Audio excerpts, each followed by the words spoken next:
Hey guys, so today, I'm going to talk about something different today, and it's going to be a little touchy for some people, but there are a lot of articles out there that completely miss the point, and that is how art is subjective. There are a lot of people saying that art is not subjective but objective, or how we shouldn't be respecting each other's opinions because they're not equal, but this is completely wrong. First of all, that in of itself is an opinion, and the reason why art is subjective is cause it can be viewed in any way. Like a lot of people like Mozart or Shakespeare, but a lot of people don't and find them cringe. Each opinion is valid, but when people bully somebody over their opinion, that is not, and unfortunately a lot of people let their own perspective cloud their mind from seeing that specific truth. There are a lot of people nowadays that expect every piece of art to have a deeper meaning or innovate the industry. First of all, that was never the point of art. People don't make art for you. They express their passion and their creativity through their art.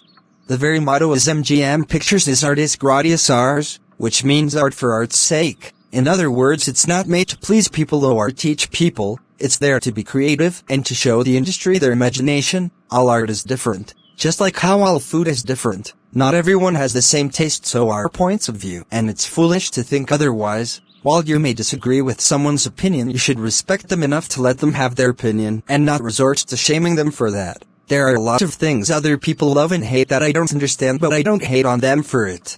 And why would you?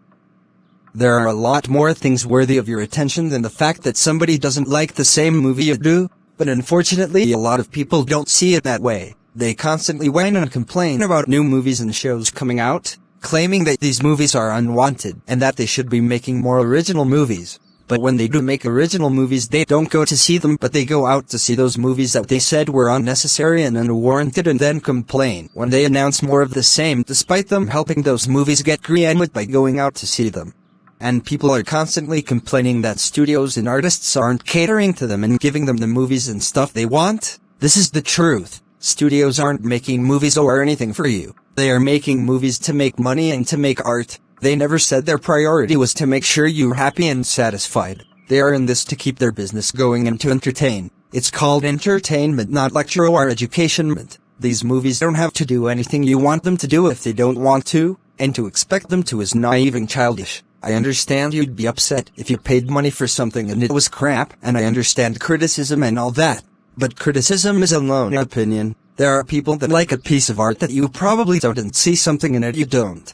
I'll give you an example. A lot of people don't like the ant bully. They think it's cliché and the characters aren't that interesting. But in my opinion, the characters are very nuanced. Lucas is going through stuff like getting bullied. He's mad at his mom because he's forced to live somewhere he doesn't fit in. And his sister constantly picks on him. And while this is going on, he's taking it out on the ant colony outside his house. The ants eventually get fed up with this and shrink him and sentence him to learning their ways. Zoc doesn't like Lucas and wants him destroyed because of his colony being attacked constantly by him. But as he talks to Lucas later, he realizes that he's just a frightened little boy that was under attack himself, and while it doesn't excuse anything, Zoc at least understands why Lucas acted the way he did. Both characters to me had very well handled character arcs and ultimately built up to a satisfying end, where they all team up to fight the exterminator. While other people found this film to be a forgettable generic movie, to me it's a very relatable, well-crafted underdog story about redemption and becoming a better version of yourself. Not everyone sees it that way, and that's fine. My problem is not people's opinion. My problem is when people harshly bully other people for having an opinion that is so out of their realm that they feel they need to crush them or make fun of them just because they think that they're so high and mighty and classy and professional, when they really just like everyone else. Art is subjective and always will be, and anyone that thinks otherwise doesn't know the meaning of respecting people's opinions or how art actually works. Art is not simple, it's complex, and there is no definitive opinion about any form of art. It's all based on opinion. It starts out as just something until you decide to make an opinion around that. It was never a certain way before you made an opinion, and that is why art is subjective.